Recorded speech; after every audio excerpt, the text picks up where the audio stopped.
As of 2026, Germany requires men aged 17 to 45 to get military permission before leaving the country for more than 90 days. If a G7 democracy with one of the strongest passports on earth can do that, how else can a government restrict its citizens? In this video, you'll learn the 6 tools at their disposal to stop you from exiting. The last being the most consequential. Before we dive into those 6 levers, you must first know how governments get this power in the first place. Once the German requirement surfaced publicly in April 2026, the government lifted the requirement across the board. So as of mid-2026, no application is needed and no penalty applies. The Cold War era obligation was never repealed though. It's on the statute book, waiting to be switched back on. That pattern is worth understanding before we get into the countdown. A government has 6 main ways to prevent you, your assets, or both from crossing its borders. All of them attached to something specific: a citizenship, a tax residency, or assets located inside a border. None of them attached to you as a person. That distinction is critical. By the way, this is the kind of planning our members do together inside IMI Sovereigns, our private community of investors and entrepreneurs diversifying their citizenships, tax exposure, and banking. Quarterly private briefings and live calls cover the rumors circulating in this industry weeks before they turn into headlines on our website and here on YouTube. Links for the founding member discount is below. Now let's start with the mildest of the 6 because it takes nothing from you. This is the tax clearance certificate. Instead of charging you or limiting you, the government demands an affirmative sign-off document confirming your tax affairs are in order before you or your capital goes anywhere. South Africa has the clearest active version. Financial emigration through the Reserve Bank was scrapped in March 2021 and folded into a process managed by the South African Revenue Service, or SARS. A South African moving money offshore has a discretionary allowance of R1 million a year, raised to R2 million in 2026, that does not need any clearance at all. For anything larger, moving up to a further R10 million a year requires a tax compliance status confirmation and an approval for international transfer. Above that combined ceiling of R12 million, the transfer needs a manual letter of compliance from SARS and Reserve Bank sign-off on top of it. Ceasing tax residency can trigger a capital gains charge on the way out as well. Moving your own wealth out of the country, in other words, requires the tax authority's documented blessing. The United States has a dormant version of the same idea on its books.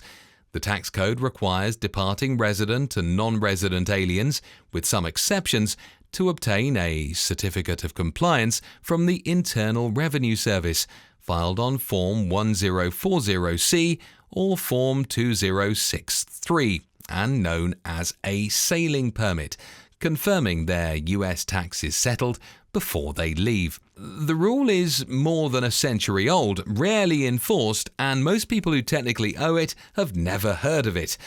It has also never been repealed, which means it's ready whenever a government decides to use it. While that 6th tool was a delay mechanism, tool number 5 is an actual bill.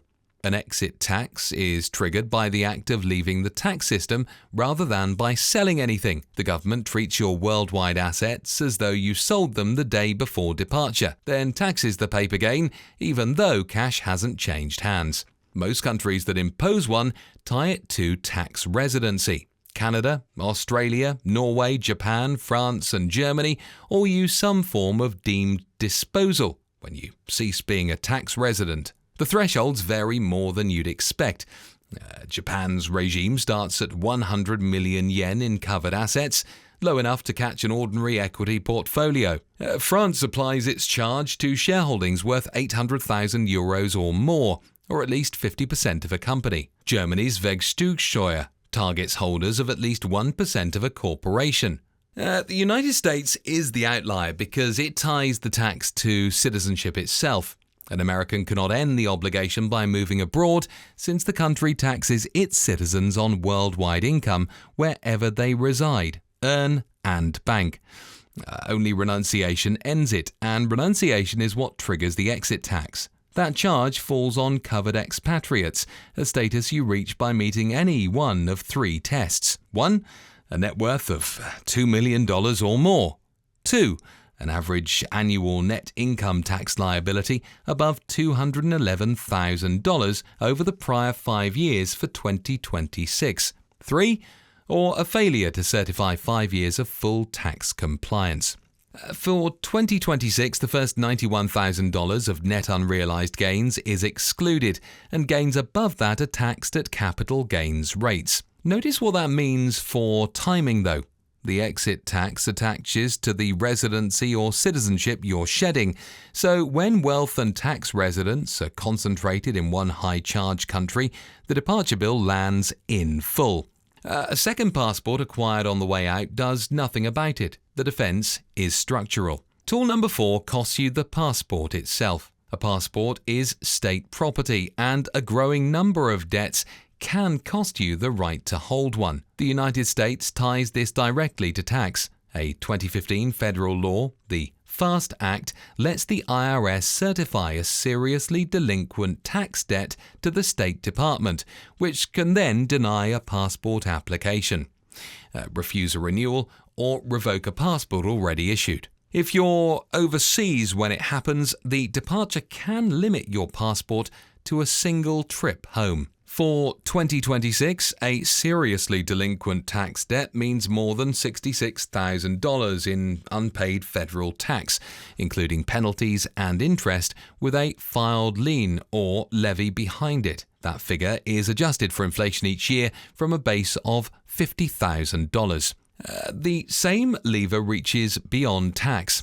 The State Department moved in 2026 to start revoking the passports of parents with large child support debt, beginning with those owing $100,000 or more and eventually reaching the program's $2,500 threshold under a collection program that has pulled in hundreds of millions of dollars since 1998.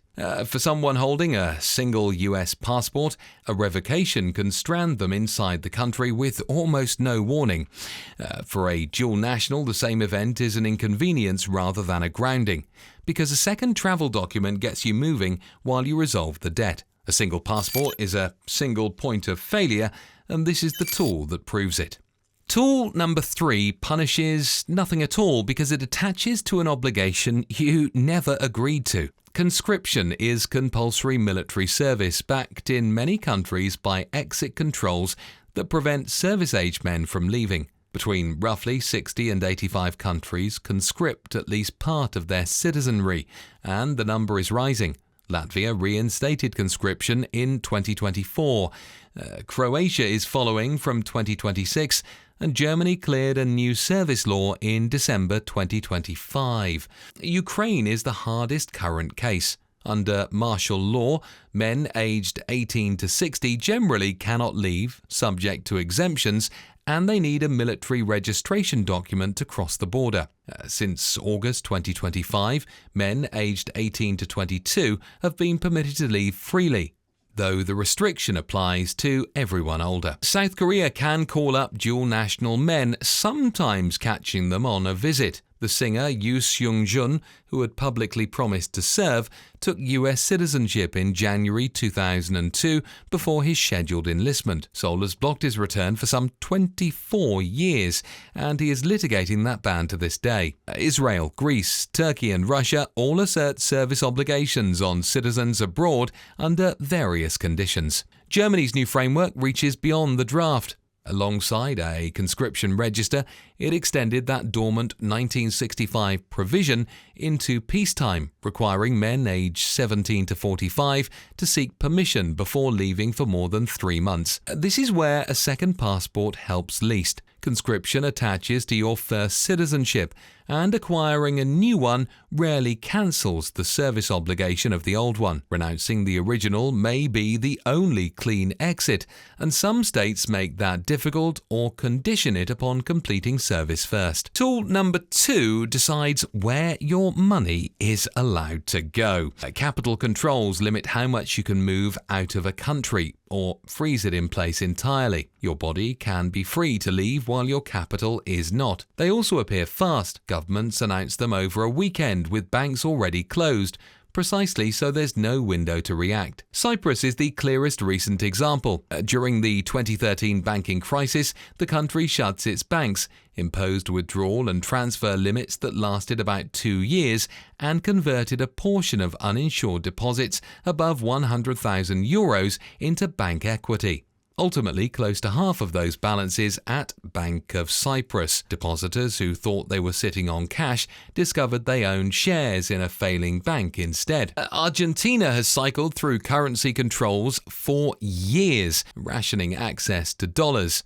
Argentines also cannot renounce their nationality, which does leave them permanently exposed to whatever restrictions and emergency decrees Buenos Aires imposes next. Nigeria and Egypt have both had severe foreign currency shortages in recent years, making it close to impossible to move money out through official channels at the official rate. China caps individual foreign exchange purchases at $50,000 per person per year. One reason Chinese buyers have routed property payments through workarounds that regulators are constantly closing. Controls attached to assets located inside the country and to accounts denominated in its currency. Money already parked in another jurisdiction, in another currency, and ideally in another geopolitical bloc is outside the reach of any single government's controls. Finally, tool number 1 reverses that last trap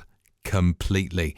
And it's blunt. An exit ban is a state order that a named person cannot leave, and the authorities usually take the passport while the matter plays out. The trigger doesn't have to be a crime. Exit bans are used over unpaid debts, tax disputes, pending investigations, commercial litigation, and in some countries as leverage against a relative of someone the government wants. China has expanded its use of exit bans over the past decade. The human rights group Safeguard Defenders has documented their growing application against foreign executives caught in business disputes and against Chinese nationals connected to investigations, sometimes as pressure on family members abroad. Russia restricts exits for citizens who owe certain debts, have security clearances, or fall under mobilization. Dozens of other states have some version of the power in reserve. The mechanism attaches to your physical presence inside the country, plus your standing there as a citizen,